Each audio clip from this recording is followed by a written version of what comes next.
My first inklings of mental illness were when I was about 8 years old. I remember my uncle, my father's brother, moving into our house. His wife had just left him, and I guess throughout his entire life he had been showing signs of some form of mental illness that they were sweeping under the rug. He was a little unstable. My parents didn't really want him being around us, so he moved out of our home and back on his own and into some sort of halfway house. I don't know the full details of it, but I know that it wasn't a very good place, and then he wound up being fully institutionalized, and I haven't seen him since I was 9 years old. And when you're a kid, you think your uncles and aunts and parents, they're like superheroes. You don't want to think of them as having any sort of issues or problems. It's sad to say, I was just in the hallway before I came in here talking to my father, and my question to him was, is he still alive?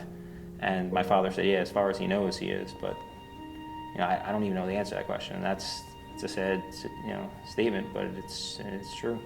Things have always been very difficult in my family to really open up and feel comfortable discussing difficult topics. And that's something that's really kind of, as I've gotten older, that I've been trying to work on in my adult relationships with girlfriends. And because it's always been easier for me to just kind of bite my tongue, not say anything, and kind of tuck it away. I met a girl on a cruise when I was 18 years old, and it was young love. We were together for almost 10 years. I always knew that she suffered from some depression and stuff like that, but it didn't really start to be that noticeable until I actually lived down there. I never saw anybody that sad and that depressed. Every day she would come home from work crying. She hated her job, and and she was so miserable. And I remember looking into her eyes, and she just looked lost. Like, it was the first time I ever looked in her eyes, and her eyes, she just didn't look like she was there. She just looked like she was on some other planet. And I kept trying to cheer her up, by the time the 3 years was over and we had broken up, which probably should have happened much sooner because of some of the things that went on. But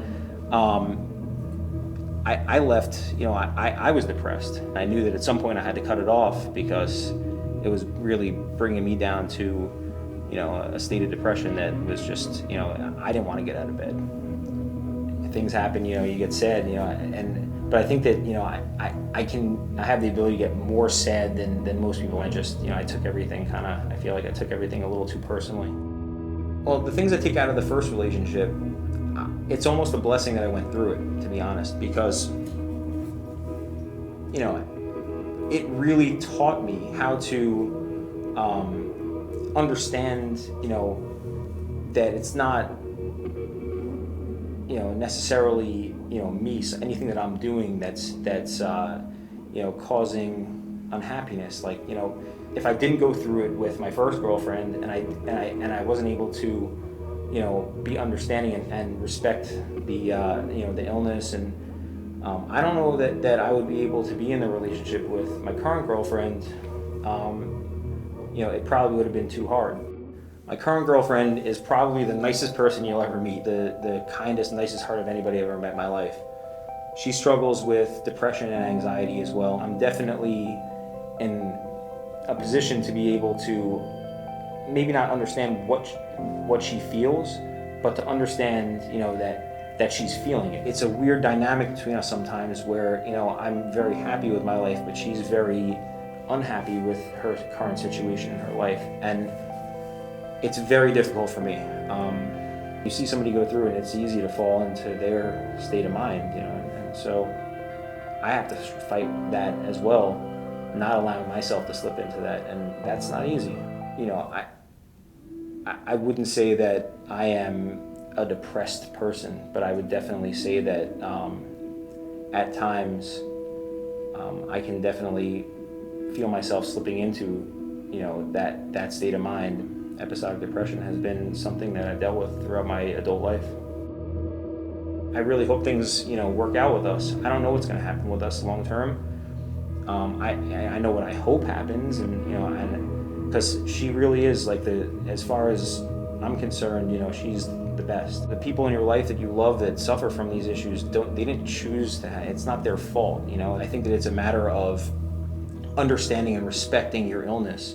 in a way, it's like to think that, you know, when I was a kid, how taboo the subject of mental health issues was, and to think like, you know, people didn't want to discuss it, people didn't want to talk about it, they just wanted to kind of tuck it away. And you know, nowadays, with everything that Project 375 is trying to accomplish with, you know, bringing the conversation out into the open, it makes me feel better, you know, with some of the things that I've had tucked away since I'm 8 years old, to be able to come in and discuss it, and not being ashamed to say that, you know, you have somebody, because everybody knows somebody or loves somebody that suffers from some sort of mental illness, right?